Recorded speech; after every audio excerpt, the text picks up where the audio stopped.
ಗಿರಿರಾಜ್ ಅವರ ಸಿನಿಮಾಗಳು ನೋಡುವ ಸಿನಿಮಾಗಳ ಜೊತೆಗೆ ಕಾಡುವ ಸಿನಿಮಾಗಳು ಕೂಡ. ಸಿನಿಮಾದಲ್ಲಿ ನಂಗೆ ಒಂದೇ ಒಂದು ಸಮಸ್ಯೆ ಏನಂತ ಹೇಳಿದ್ರೆ, I have to answer all nonsense people. Till censor ತನಕ ಓಕೆ, ಆಮೇಲೆ ಇದನ್ನು ಮಾರೋದು ಹೇಗೆ? Very bad at marketing. ಇದೇನೋ ಜಾಲಗಿಲ್ಲ ಇದೆಯಾ ಅಂತ, ಯಾಕಂದರೆ ಎಲ್ಲರೂ ಕೂಡ ಹೇಳೋದಿದೆ ಕನ್ನಡ ಸಿನಿಮಾಗಳನ್ನ ತೊಗೊಳೋದು. ವೈ ಈಗ ಹಂಗಿದ್ರೆ ಪ್ರೇಮ್ ಅವ್ರು ಹೆಂಗೆ ಮಾಡ್ತಾರೆ? If he can crack it, why ಕಂಡ್ರೆ ನಾನು ಯಾವತ್ತೂ ಅದನ್ನು ಒಪ್ಕೋತೀನಿ. ಜಾಲ ಇದೆ ಅಂತ ಹೇಳಿದ್ರೆ ಅವ್ರನ್ನ ಭೇದಿಸಿದ್ದಾರೆ ಅಂದರೆ ನಾನು ಹೆಂಗೆ ಅಭಿಮನ್ಯು ಹೇಳ್ತೀನಿ, ನಾನು ಅರ್ಜುನ ಆಗ್ಬಿಟ್ಟು ಶೆಟ್ರ್ ಟೀಮ್ ಮಾಡೋದು ನೋಡಿ, ವೆರಿ ಆರ್ಗ್ಯಾನಿಕ್ ಆಗಿ ಮಾಡ್ತಾರೆ. ಯಾರಾದರೂ ಮಾರ್ಕೆಟಿಂಗ್ ತಗೊಳ್ಬಿಟ್ರೆ ನಾನು ಕಂಪ್ಲೀಟ್ ರೇಟ್ಸ್ ಬರ್ಕೊಟ್ಬಿಡ್ತೀನಿ, ತಗೊಳಪ್ಪ ಮಾರ್ಕೆಟ್ ಮಾಡ್ಕೊಂಡು ಸಿನಿಮಾನ. ಗಿರಿರಾಜ್ ಅವರ ಸಿನಿಮಾಗಳು ನೋಡುವ ಸಿನಿಮಾಗಳ ಜೊತೆಗೆ ಕಾಡುವ ಸಿನಿಮಾಗಳು ಕೂಡ. ಸೊ ಸಿನಿಮಾ ನೋಡಿದ ತಕ್ಷಣ ಕಾಡಬೇಕು, ಆ ಥರದ ಅಂಶಗಳು. ಸೊ ಅಲ್ಲಿಗೆ ನೀವು ಹುಡ್ಕೊಂಡು ಹೋಗೋದ ಅಥವಾ ವಾಸ್ತವತೆನ ಬಿಂಬಿಸೋದ ಅಂತ? ಯಾಕಂದರೆ ನಿಮ್ಮ ಬಹುತೇಕ ಸಿನಿಮಾಗಳಲ್ಲಿ ರೈಟ್ ಕರೆಕ್ಟ್ ಇದು ಅಂತ ಅನಿಸ್ತದೆ. ಐ ಥಿಂಕ್ ಅದು ನೀವು ಯಾರೆಲ್ಲ ನಿಮ್ಮ ಅತ್ಯುತ್ತಮ ಸಿನಿಮಾಗಳು ಅಂತ ನೋಡಿ sir, 80s 70s 60s 70s black and white ಕಾಲದಿಂದ ಸಿನಿಮಾಸ್ ನೋಡಿ, ಹಂಗೆ ಇತ್ತಲ್ಲ ಸರ್. ನಮ್ಮ ಪ್ರಕಾರ ಸಿನಿಮಾ ಅಂದರೆ ಹಂಗೆ ಇರಬೇಕು ಅಲ್ಲ ಅಂದರೆ. ಎಸ್, ನಿಮ್ಮ ಪ್ರಕಾರ ಸಿನಿಮಾ ಅಂದರೆ, ಆದರೆ ಕೆಲವು ಸಿನಿಮಾ ಅಂದರೆ ಅದ್ಭುತವಾಗಿ ಸುಳ್ಳು ಹೇಳೋದು, ಅದು ಸಿನಿಮಾ ಅನ್ಕೊಂಡ್ಬಿಟ್ಟಿದ್ದಾರೆ. ಅಲ್ಲ, ಸುಳ್ಳು ಹೇಳಲೇಬೇಕು ನೀವು. ಕಲೆಯ ವಿಷಯ ಏನೇ ಅಂತ ಹೇಳಿದ್ರೆ, ಅದು ಸುಳ್ಳನ್ನು ನಿಮಗೆ ಸತ್ಯ ಹೇಳೋದಕ್ಕೋಸ್ಕರ ಬಳಸ್ತಾ ಇದೀವಿ ನಾವು. ಫೈಟ್ ಆಗ್ತಿದೆ ಅಂದರೆ ನಿಜವಾದ ಫೈಟ್ ಅಲ್ವಲ್ಲ, ಸೊ ನೀವು ಸುಳ್ಳು ಹೇಳಲೇಬೇಕಾಗುತ್ತೆ. ಬಟ್ ನಿಮ್ಮ ಸುಳ್ಳು ಹಿಂದಿರೋ ಉದ್ದೇಶ ಏನು ಅನ್ನೋದು ಮುಖ್ಯ ಆಗುತ್ತೆ. At the end of the day ನೀವು ಏನು ಹೇಳೋಕ್ಕೆ ಹೊರಟಿದ್ದೀರಾ ಅನ್ನೋಂಥದ್ದು. ನಂದು ಆಗಿಂದ ನೀವು ನೋಡ್ತಾ ಬಂದರೆ ಒಂದು ಇದಿದೆ, ಅಂದರೆ ನಾನು ನಾಟಕ ಬರೆದಿದ್ದೆ, ಅದರಲ್ಲಿ ಒಂದು ಡೈಲಾಗ್ ಬರುತ್ತೆ. ಅಂದರೆ ದೇವರು ನಾವು ಅಂದ್ಕೊಬಿಡ್ತೀವಿ ಯಾರೋ ಒಬ್ಬನು ಕೂತ್ಕೊಂಡು ನಮ್ಮನ್ನು ಜಡ್ಜ್ ಮಾಡ್ತಿದ್ದಾನೆ, ಜಡ್ಜ್ಮೆಂಟು ಅವ್ನು ನಮ್ಮನ್ನು ಶಿಕ್ಷೆ ಕೊಡ್ತಾನೆ ಅಂಥೇಳಿ. ಅದು ಯಾಕಂದ್ರೆ ಭಯದಿಂದ ನಾವು ದೇವ್ರನ್ನ ನೋಡ್ತಾ ಇರಬೇಕಾದ್ರೆ ಅದು ಅವ್ನು ಯಾವ ಒಂದಿರೋ ಭಯ ಪಡೋದು ನಿಲ್ಸ್ಕೊಂಡು ಬಾಗಲವು ಅಂತ ಹೇಳಿಬಿಡ್ತೀವಿ. ಬಟ್ ದೇವ್ರು ಹಂಗಲ್ಲ, ದೇವ್ರು ಅದೊಂದು ಮಗು ಇರುತ್ತಲ್ಲ, ಅದೇ ರೀತಿ ಇರುತ್ತೆ. ಈಗ ನಿಮ್ಮದೇ ಮಗು ನೀವೇನೋ ತಪ್ಪು ಮಾಡಿದಾಗ ಯಾಕಪ್ಪ ಹಿಂಗೆ ಮಾಡಿಬಿಟ್ಟೆ ಅಂತ ಹೇಳಿದ್ರೆ ನಮ್ಗೆ ನಮ್ಮ ಮಗು ಮೇಲೆ ಅಭಿಮಾನವೂ ಬರುತ್ತೆ, ಜೊತೆಗೆ ನಮ್ಮ ಬಗ್ಗೆ ಒಂದು ಇದಾಗುತ್ತೆ. ಆ ಒಂದು ಧ್ವನಿ ಇದೆಯಲ್ಲ, ಅದು ನಿಮ್ಮ ಒಳಗಿರುವಂಥ ಒಂದು ದೇವ್ರದು, ಅದನ್ನು ಕಾಪಾಡ್ಕೊಳ್ಳೋಕ್ಕೆ ನೀವು ನೋಡಿ. ಐ ಥಿಂಕ್ ಎವ್ರಿ ಸಿನಿಮಾ ಯಾವುದು ಆ ಒಂದು ಮಗುವಿನ ಧ್ವನಿಯನ್ನು ಅಥವಾ ದೇವರ ಧ್ವನಿಯನ್ನು ನಿಮಗೆ ಇದು ಮಾಡುತ್ತೆ, where you feel proud and you feel guilty. ನನ್ನ ಪ್ರಾಜೆಕ್ಟ್ ಸ್ಟಾರ್ಟ್ ಆಗೋದೇ ಆ ಕಾರಣಕ್ಕೆ.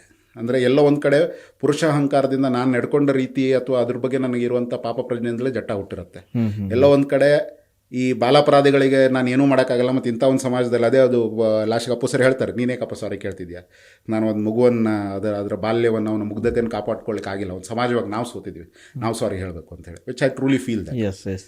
ಅದಾದಮೇಲೆ ಅಮರಾವತಿಯಲ್ಲಿ ನಾನು ಲಿಟ್ರಲಿ ಸರ್ ಅಮರಾವತಿ ಹುಟ್ಟಿದ್ದು ನಾನು ಈಗಲೂ ನೆನಪಿದೆ. ಜಟ್ಟ ಶೂಟಿಂಗ್ ಮುಗಿಸ್ಕೊಂಡು ಬಂದಾಗ ನೀವು ಆಗ ಬಿಕಾಸ್ ಯುವರ್ ಜರ್ನಲಿಸ್ಟ್ ನಿಮ್ಗೆ ನೆನಪಿರುತ್ತೆ, ಆಗ ಒಂದು ದೊಡ್ಡ ಪ್ರೊಟೆಸ್ಟ್ ಆಗಿತ್ತು. ಎಲ್ಲ ಇವ್ರುಗಳು ಏನದು ನಮ್ಮ ಪೌರ ಕಾರ್ಮಿಕರು ಹೋರಾಡಿದರು. ಇಡೀ ಬೆಂಗಳೂರು 3 ದಿವಸಕ್ಕೆ ಹೆಂಗಾಗ್ಬಿಟ್ಟಿತ್ತು ಅಂತ ಹೇಳಿದ್ರೆ, ಇನ್ನೊಂದು 2 ದಿವಸ ಹಿಂಗಾದರೆ ಎಪಿಡೆಮಿಕ್ ಹುಟ್ಟುತ್ತೆ, ಸಾಂಕ್ರಾಮಿಕ ಕಾಯಿಲೆಗಳು ಹುಟ್ಟುತ್ತೆ, ಆಮೇಲೆ ಅದನ್ನು ತಡೆಯೋಕ್ಕಾಗಲ್ಲ ಅಂತ ಹೇಳಿದಾಗ ಸರ್ಕಾರ ಮಾತುಕತೆ ಕರೀತೀವಿ ಅವ್ರನ್ನ.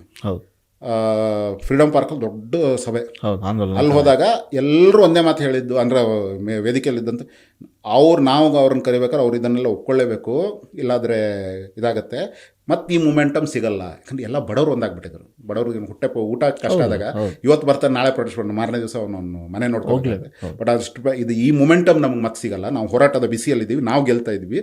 ಸೊ ನಾವೀಗ ನೆಗೋಷಿಯೇಟ್ ಮಾಡೋಕ್ಕೆ ಹೋದ್ರೆ ಎಲ್ಲದೂ ಒಪ್ಕೊಂಡ್ರೆ ಮಾತ್ರ ಇದಾಗಬೇಕು ಅಂತೆಲ್ಲ ಹೇಳ್ತಾ ಹೋದ್ರು.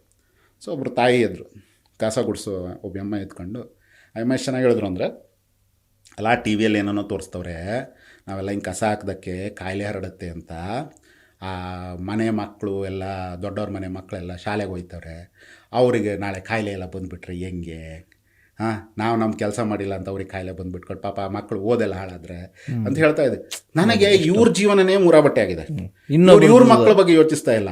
ಈ ನಮ್ಮವ್ರು ಹೆಂಗಿದ್ದಾರೆ ಅಂದರೆ, ಈ ಮಿಡಲ್ ಕ್ಲಾಸ್ನವರು, ಓಯೋ ಏನು ಇವ್ರು ಪ್ರೊಟೆಸ್ಟ್ ಮಾಡ್ತಾರೆ, ನಮಗೆ ಟ್ರಾಫಿಕ್ ಜಾಮ್ ಆಗುತ್ತೆ, ಅಯ್ಯೋ ಏನಿದು ಗಲೀಜು ಅಂತ ಹೇಳ್ತಾ ಇದ್ದೀವಿ. ಅವ್ರ ಬಗ್ಗೆ ಯೋಚಿಸ್ತಾ ಇಲ್ಲ. ಬಟ್ ಆ ತಾಯಿ ಅವ್ರ ಬಗ್ಗೆ ಯೋಚಿಸ್ ನಂಗೆ ಅಲ್ಲಿ ದಪ್ಪ ಅಂತ ಹೊಡಿತು. ಆ್ಯಂಡ್ ಅಲ್ಲಿ ತನಕ ನಾವೇನು ಕೇಳಿದ್ವಿ, ನಾನು ರಿಸರ್ಚ್ ಮಾಡ್ತಾ ಹೋಗ್ತಿದ್ದಂಗೆ ಇದೆಲ್ಲವೂ ನನ್ನ ಆ ಧ್ವನಿಯಿಂದಲೇ, ಅಂದರೆ ನನಗೆ ಅವ್ರ ಮೇಲೆ ಹೆಮ್ಮೆನೂ ಇದೆ, ನನ್ನ ಬಗ್ಗೆ ಒಂದು ಸಣ್ಣ ತಿರಸ್ಕಾರ, ಒಂದು ಪಾಪ ಪ್ರಜ್ಞೆನೂ ಇರೋದ್ರಿಂದಾಗೆ ಆ ಕೃತಿಗಳು ಬರ್ಲಿಕ್ಕೆ ಶುರುವಾಗತ್ತಲ್ಲ. ಐ ಥಿಂಕ್ ಆ ಫೀಲಿಂಗ್ ಇರುತ್ತಲ್ಲ, ಅದು ಕ್ಯಾಮ್ರಾ ಕ್ಯಾಪ್ಚರ್ ಮಾಡುತ್ತೆ ಸಿನಿಮಾದಲ್ಲಿ. ಸೊ ಸಿನಿಮಾ ಮುಗಿಸಿ ಹೊರಗಡೆ ಬಂದಾಗ ಎಲ್ಲೋ ಒಂದು ಕಡೆ ನಿಮಗೆ ಖುಷಿನೂ ಆಗುತ್ತೆ, ಎಲ್ಲೋ ಒಂದು ಕಡೆ ಹಿಂಗೆ ಆಗಬಾರ್ದು ಅಂತ ಹೇಳ್ಕೊಂಡು. ಅಮರಾವತಿ ನನ್ನ ಬೆಸ್ಟ್ ಕಾಂಪ್ಲಿಮೆಂಟ್, ನಂಗೆ ಅದು ಅವಾರ್ಡ್ ಇರಾನಿ ಅವಾರ್ಡ್ ಎಲ್ಲ ಮತ್ತು ಅದೆಲ್ಲಕ್ಕಿಂತ ಹೆಚ್ಚಾಗಿ ಒಬ್ಬರು ಓಪನ್ ಆಗಿ ಹಾಕಿದರು, ನಾನು ಅಟ್ಲೀಸ್ಟ್ ಇವತ್ತಿಂದ ಬ್ಲೇಡು ಮತ್ತು ಇದನ್ನು ಶೇವ್ ಮಾಡೋ ಮೇಲೆ ಸಪ್ರೇಟ್ ಒಂದು ಪೇಪರಲ್ಲಿ ಬರೆದು ಹಾಕುತ್ತೇನೆ ಅಂತೇಳಿ. ಅಂದರೆ ಒಣ ಕಸ ಹಸಿ ಕಸ ಬೇಡ ಮಾಡ್ತೆ, ಯಾಕಂದ್ರೆ ಅದರಲ್ಲಿ ಇದು ತೋರಿಸ್ಬಿಡ್ತಾ ಏನದು ಒಣ ಕಸ ತೆಗಿಯೋಕೆ ಹೋದಾಗ ಅವನೊಬ್ಬನ ಕಣ್ಣು ಹೋಗ್ಬಿಡುತ್ತೆ, ಅದು ಇದೆಲ್ಲ ಬಿದ್ದುಕೊಂಡು ಸೂಜಿ ತಾಗಿ ಧೂಳೆಲ್ಲ ಬಿದ್ದು. ಸರ್ ಅದು I think it's my greatest compliment. ಯಾಕಂದ್ರೆ ನನ್ನ ಸಿನಿಮಾದ ಆ ಒಂದು ಉದ್ದೇಶದಿಂದ ನಾನು ಸಿನಿಮಾ ಮಾಡುವಂಥದ್ದು. ಮೆಸೇಜ್ ಬೇರೆಯವರಿಗೆ ನಾನು ಅದನ್ನು ಗೊತ್ತಿಲ್ಲ ಏನು ಮೆಸೇಜು ಅಂತೇಳಿ, ಎಲ್ಲ ಒಂದು ಕಡೆ ಒಳಗಡೆ ಒಂದು ನೋವು, ಒಂದು ಹತಾಶೆ ಮತ್ತು ನನ್ನ ಹೆಲ್ಪ್ಲೆಸ್ನೆಸ್, ಅಸಹಾಯಕತೆ ಇರೋದಲ್ಲ, ಅದನ್ನು ಹೊರಹಾಕಲಿಕ್ಕೆ ನಾನು ಸಿನಿಮಾ ಬಳಸ್ಕೊಳ್ಳೋದು. ಸೊ ಆ ಇದುಗಳು ಅಲ್ಲಿ ಕಾಣಿಸ್ತಾ ಇರಲಿಕ್ಕೆ ಶುರು ಆಗುತ್ತೆ. ಸೊ ಎಷ್ಟೋ ಸಲ ಅದು ಎಷ್ಟೋ ಜನರಿಗೆ ಇಷ್ಟನೂ ಆಗಲ್ಲ, ನಾನು ಸಿನಿಮಾ ಬಂದಿರೋದೇ ಬೇರೆದಕ್ಕೆ, ಇವನ್ ಬರಲೇ ಇದು ಮಾಡ್ತಿದ್ದಾನೆ ಅನ್ನೋ ರೀತಿಯಲ್ಲಿ ಆಗ್ತಿರುತ್ತೆ. ಕೆಲವೊಮ್ಮೆ ಅದು ಆಚೆ ಈಚೆ ಹೋಗ್ತಾರೆ. ಅಲ್ಲ, ಸಿನಿಮಾ ಅಂದರೆ ಆಗಿಲ್ಲ, ಸಾಮಾಜಿಕ ಪರಿಣಾಮ ಬೀರಲಿಲ್ಲ ಅಂದರೆ ಇನ್ನೇನಕ್ಕೆ ಮಾಡೋದು cinema? Okay, commercial it's A very good business cinema ಅನ್ನೋದು, ಆದರೆ ಸಾಮಾಜಿಕವಾಗಿ ಏನಾದರೂ ಹೇಳಬೇಕಲ್ಲ. ಓಕೆ, ಗಿರಿರಾಜ್ ಅವರು ರಂಗಭೂಮಿಯಿಂದ ಬಂದವರು, ಸಿನಿಮಾ ಕೂಡ ಟಚ್ ಮಾಡಿದವರು. ಸೊ ಸಿನಿಮಾ ರಂಗಭೂಮಿ ಎರಡರಲ್ಲೂ ಹೆಸರು ಮಾಡಿದಂಥವ್ರು. ನೀವು ಎರಡನ್ನೂ ನೋಡಿದಾಗ ನಿಮಗೆ ಎರಡನ್ನೂ ಸಮಾನವಾಗಿ ಕಂಡಿರಿ, ಆದರೆ ನಿಮಗೆ ಕಂಫರ್ಟ್ ಝೋನ್ ಯಾವುದು ಅನಿಸ್ತು? ಇಲ್ಲ, ಹಾಗೆ ಹೇಳಕ್ಕೆ ಬರಲ್ಲ ಸರ್. ಸಿನಿಮಾದಲ್ಲಿ ನಂಗೆ ಒಂದೇ ಒಂದು ಸಮಸ್ಯೆ ಏನಂತ ಹೇಳಿದ್ರೆ, I have to answer all nonsense people ಅಂತ. ಅಂದರೆ ನೀವು ಕಾಸು ಹಾಕೋನ ಮೇಲೆ ಕಾಸು ಹಾಕೊಂಡು ಪ್ರೊಡ್ಯೂಸರ್ ಒಪ್ಕೊಬಿಟ್ಟಿರ್ತಾನೆ. ಒಂದ್ಸಲ ಶುರು ಆದ ಪ್ರೊಡ್ಯೂಸರ್ಗೆ ಒಂದು 100 ಜನ ಬಂದು ಕಿವಿ ತಿನ್ಲಿಕ್ಕೆ ತಲೆ ತಿನ್ಲಿಕ್ಕೆ ಶುರು ಮಾಡ್ತಾರೆ. ಆ 100 ಜನರಿಗೆ ಉತ್ತರ ಕೊಡಬೇಕಲ್ಲ, ಅದೇ ದೊಡ್ಡ ಸಮಸ್ಯೆ ನಮಗೆ. ಅಂದ್ರೆ ನಮ್ಮ ಸಿನಿಮಾದಲ್ಲಿ ಅದನ್ನು ಹಾಕ್ಬಿಡಿ, ಸಾಲ್ವ್ ಮಾಡಿಬಿಡಿ, ಇದು ಹಿಂಗಾಗ್ಬಿಡುತ್ತೆ, ನಾನು ಹೆಂಗೆ ಮಾಡಲಿ? ಕ್ಲಿಯರ್ ಆಗಿ ಹೇಳ್ತೀವಿ, ಈ ಸಿನಿಮಾ ಆಗ್ತಿರೋದು ಈ ಕಾರಣಕ್ಕೆ ಇದೊಂದು. ಅದೊಂದು ಬಿಟ್ಟರೆ ಇದೊಂದು ಅದ್ಭುತವಾದ ಕ್ಷೇತ್ರ. ಅದಾದಮೇಲೆ ನನಗೆ ಸಿನಿಮಾದ ದೊಡ್ಡ ಸಮಸ್ಯೆ ಏನು ಅಂದರೆ, ಟಿಲ್ ಸೆನ್ಸಾರ್ ತನಕ ಓಕೆ, ಆಮೇಲೆ ಇದನ್ನು ಮಾರೋದು ಹೇಗೆ? I am very bad at marketing, very bad. ಯಾಕೆ ಕನ್ನಡ ಇಂಡಸ್ಟ್ರಿನೇ ಹಾಗೆ ಅಥವಾ ಕನ್ನಡ ಸಿನಿಮಾಗಳನ್ನ ತಿರಸ್ಕಾರ ಮಾಡ್ತಾರ? ಮಾರ್ಕೆಟಿಂಗ್ ಇರೋದೇ ಹಂಗೆ ಸರ್, ಮಾರ್ಕೆಟ್ ಇರೋದೇ ನಮಗೆ ಹಂಗೆ. ಇದೇನೋ ಜಾಲಗಿಲ್ಲ ಇದೆಯಾ ಅಂತ? ಯಾಕಂದರೆ ಎಲ್ಲರೂ ಕೂಡ ಹೇಳೋದಿದೆ, ಕನ್ನಡ ಸಿನಿಮಾಗಳನ್ನ ತಗೊಳ್ಳಲ್ಲ. ವೈ? ಅಲ್ಲ, ಅಂದರೆ ನಿಮ್ಮ ಮಾರ್ಕೆಟಿಂಗ್ ಸ್ಕಿಲ್ಸು ಹಂಗೆ ಇರಬೇಕಾಗತ್ತೆ. ಈಗ ಹಂಗಿದ್ರೆ ಪ್ರೇಮ್ ಅವ್ರು ಹೆಂಗೆ ಮಾಡ್ತಾರೆ ಅದನ್ನು? ಆರ್ಚಂದ್ರ ಸರ್ ಎಲ್ಲ ಹೆಂಗೆ ಮಾಡ್ತಾರೆ? ನಾನು ಅವ್ರ ಸಿನಿಮಾ ಕ್ವಾಲಿಟಿ ಬಗ್ಗೆ ಮಾತಾಡ್ತಿಲ್ಲ, ಅಥವಾ quality not in the content, marketing ಇದೆಯಲ್ಲ. If he can crack it, why can't I? ನಾನು ಯಾವತ್ತೂ ಅದನ್ನು ಒಪ್ಕೋತೀನಿ. ಎಲ್ಲ ಒಂದು ಕಡೆ ಅಲ್ಲ ಒಪ್ಕೊಬಿಡೋದು.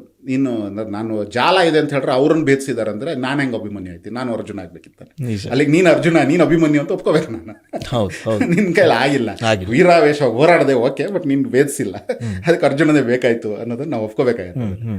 ಸೊ ಅದು ಎಲ್ಲೋ ಒಂದು ಕಡೆ ಆ ರೀತಿಯ ಇದೆ. ಅಥವಾ ಇವರು ಯಾರು ನಮ್ಮ ಶೆಟ್ರ್ ಟೀಮ್ ಮಾಡತ್ತೆ ನೋಡಿ, ವೆರಿ ಆರ್ಗ್ಯಾನಿಕ್ ಆಗಿ ಮಾಡ್ತಾರೆ ಅವರು ಟೀಮ್ ಅಂದ್ರೆ. ವೆರಿ ಆರ್ಗ್ಯಾನಿಕ್ ಆಗಿ ನಿಮ್ಗೊಂದು ಮಾರ್ಕೆಟಿಂಗ್ ಸ್ಟ್ರಾಟಜಿಸ್ಗಳನ್ನು ಮಾಡ್ತಾರೆ, ನಾವ್ಯಾಕೆ ಮಾಡಿಲ್ಲ? ಸೊ ಎಲ್ಲೋ ಒಂದು ಕಡೆ ನಂದು ಆ ಫೇಲ್ಯೂರ್ ತುಂಬ ಇದೆ ಕಂಪ್ಲೀಟಾಗಿ. ನಾನು ಇದು ಸೊ ನನಗೆ ಯಾರಾದರೂ ಮಾರ್ಕೆಟಿಂಗ್ ತಗೊಳ್ಬಿಟ್ರೆ ನಾನು ಕಂಪ್ಲೀಟ್ ರೇಟ್ಸ್ ಬರ್ಕೊಟ್ಬಿಡ್ತೀನಿ, ತಗೊಳಪ್ಪ ಮಾರ್ಕೆಟ್ ಮಾಡ್ಕೊಂಡು ಸಿನಿಮಾ ಕೊಡ್ತೀನಿ, ಕೊಟ್ಬಿಡ್ತೀನಿ, ಮಾರ್ಕೆಟ್ ಮಾಡಿ ಕೊಟ್ಬಿಡು ಅಂತ ಹೇಳ್ಬೋದು. ಸೊ ಈಗ ನೋಡಿ, ನಾವು ರಾಮರಸ ಮಾಡ್ತಾ ಇದ್ವಿ, ಇನ್ನೂ ರಿಲೀಸ್ ಆಲ್ರೆಡಿ ಒಂದು 3 ಪ್ರೆಸ್ ಮೀಟ್ ಆಗಿದೆ, ಒಂದು ಸುದ್ದಿ ಆಗಿದೆ. ಅದು ಗುರುದೇಶ್ ಪಾಂಡೆ ಅವರ ಸ್ಟ್ರೆಂತ್. ಅದು ಮಾರ್ಕೆಟ್ ಮಾಡೋದು ತುಂಬ ಚೆನ್ನಾಗಿ ಗೊತ್ತು, ಒಂದು ಸಿನಿಮಾ ಹೆಂಗೆ ಎತ್ತಬೇಕು ಅಂತೇಳಿ. ಸೊ ಅದು ಯಾರಾದರೂ ವಹಿಸ್ಕೊಬಿಟ್ರೆ ನನಗೆ ನಾಟಕದಲ್ಲಿ ನನಗೆ ಏನು ಖುಷಿ ಅಂದರೆ, ನಾನು ಇದ್ರ ಬಗ್ಗೆ ಯೋಚಿಸ್ಬೇಕಾಗಿಲ್ಲ. ನಾಟಕದಲ್ಲಿ ನಾನು ಇಷ್ಟೇ ಒಂದು ಪೋಸ್ಟ್ ಹಾಕಬೇಕು, ಒಂದು ಜಾಗ ಹಾಕಬೇಕು, ನಾಟಕವನ್ನು ಪ್ರೀತಿಸೋರು, ಕನ್ನಡವನ್ನು ಪ್ರೀತಿಸೋರು ಹುಡ್ಕೊಬರ್ತಾರೆ ಅಷ್ಟೇ. ಸೊ ಹಾಗಾಗಿ ಅದು ನನಗೆ ಆ ಒಂದು ವಿಷಯದಲ್ಲಿ ಇದಕ್ಕಿಂತ ಅದು ಸ್ಕೋರ್ ಮಾಡ್ತೀನಿ ನಾನು. Where I have to just work and not ಅಲ್ಲಿ ತಮಟೆ ಹೊಡ್ಕೊಂಡು ನನ್ನ ಕೆಲಸ ಬಂದು ನೋಡಿ ಅಂತ ಹೇಳುವಂತಹ ಬೈ ನೇಚರೇ ನನಗೆ ಸ್ವಲ್ಪ ನೀವೇ ಬಂದ್ಕೊಂಡು ಹೆಂಗೆ ಬಂದಿದೆ ಸಿನಿಮಾ ಅಂತ ಹೇಳಿದ್ರೆ, ನಾನು ಏನೇ ಕಾನ್ಫಿಡೆಂಟ್ ಆದರೂ ನಾನು ಹೇಳಕ್ಕೆ ಹೋಗಲ್ಲ, ನೀವು ನೋಡಿ ಹೇಳಿ ಸರ್ ಅಂತೀನಿ, ವಿಚ್ ಇಸ್ ರಾಂಗ್. ಇವತ್ತು ಮಾರ್ಕೆಟಿಂಗ್ ವರ್ಲ್ಡ್ ಪ್ರಕಾರ ವಿಚ್ ಇಸ್ ರಾಂಗ್. ಕರೆಕ್ಟ್. ನಾನು ಹೇಳಬೇಕು, ಮಿಸ್ ಮಾಡ್ಕೊಂಡ್ರೆ ನಿಮಗೆ ಲಾಸ್. ಇದು ಮಾರ್ಕೆಟ್ ಸ್ಟ್ರಾಟಜಿ ಮಾಡ್ಕೊಂಡು ಹೌದಾ ಅಂತ ಹೇಳ್ಕೊಂಡು ಆಮೇಲೆ ಬೇಕಾದ್ರೆ ನೀವು ಒಂದ್ವೇಳೆ ಹಂಗೆ ಅನ್ಸಿಲ್ಲ ಅಂದ್ರೆ ನಾನು ಕೊಟ್ಬಿಡೋದು. ಒಂದು ಸೀನ್ ಬರುತ್ತೆ ಅಂತ ಮೊದಲೇ ಆ ಸೀನ್ ಬಗ್ಗೆ ಎಷ್ಟು ಹೇಳಿರ್ತೀನಿ ಅಂದರೆ, ನೀವು ಆ ಸೀನ್ ಬರ್ಬೇಕಾದ್ರೆ ಆಲ್ರೆಡಿ ನೀವು ಇಷ್ಟಪಟ್ಟಿದ್ದೀರ ಆ ಸೀನ್ ಎಷ್ಟೇ ಕೆಟ್ಟಾದರೂ ಯು ಆರ್ ನಿಮ್ಮ ಒಳಗಡೆ ಇದಾಗ್ಬಿಟ್ಟಿದೆ, ಅದ್ಭುತವಾದ ಸೀನ್ ಅಂತ ಹೇಳ್ಕೊಂಡು. ಸೊ ಆ ರೀತಿ ಒಂದು ಮಾರ್ಕೆಟಿಂಗ್ ಸಮೂಹ ಸೃಷ್ಟಿಸೋದು ಅದು ಇವತ್ತಿನ ಅನಿವಾರ್ಯ ಆಗಿದೆ. ಆ್ಯಂಡ್ ನಾನು ಆ ವಿಷಯದಲ್ಲಿ ತುಂಬ ಸ್ವಲ್ಪ ಇದಾಗಿದ್ದೀನಿ, ಅಂದರೆ ತಿಳ್ಕೊತಾ ಇದ್ದೀನಿ ಈಗ, ಸ್ವಲ್ಪ ತಿಳ್ಕೊತಾ ಇದ್ದೀನಿ. ಸೊ ಆ ಒಂದು ವಿಷಯದಲ್ಲಿ ನನಗೆ ರಂಗಭೂಮಿ ಸ್ವಲ್ಪ ಸ್ಕೋರ್ ಮಾಡುತ್ತೆ. ನಾನು ಇದ್ರ ಬಗ್ಗೆ ಹೆಚ್ಚು ಯೋಚಿಸಬೇಕಾಗಿಲ್ಲ. ಚೂರು ಬೇಸಿಕ್ಕಾಗಿ ಈ ನಾಟಕ ಇದೆ ಅಂತ ಹೇಳಿದ್ರೆ, ಜಾಗ ಹೇಳಿದ್ರೆ ಬರ್ತಾರೆ. ಹಾಗಾದರೆ ಸಿನಿಮಾ ಮತ್ತು ರಂಗಭೂಮಿ ಎರಡರ ವ್ಯತ್ಯಾಸ ಸಾಕಷ್ಟಿದೆ ಅಂತ ಹೇಳ್ತಿದ್ವಿ. ಇನ್ ಟರ್ಮ್ಸ್ ಆಫ್ ಪ್ರೆಸೆಂಟೇಷನ್ ಇರ್ಬೋದು ಸರ್, ಬಟ್ ಶ್ರದ್ಧೆ ಕಷ್ಟ ಎರಡರಲ್ಲೂ ಅಷ್ಟೇ ಇದೆ.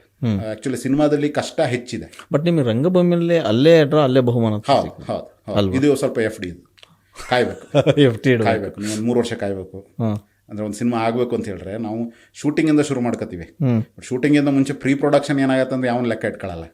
ಸೊ ಹಂಗೆ ನೋಡೋದಾದ್ರೆ ಒಂದು 8 ತಿಂಗಳು 9 ತಿಂಗಳು 1 ವರ್ಷ 1.5 ವರ್ಷ 2 ವರ್ಷ ಕೆಲವರು 8 ವರ್ಷ ಎಲ್ಲ ಕಾದಿದ್ದಿದೆ. ನಿಜ.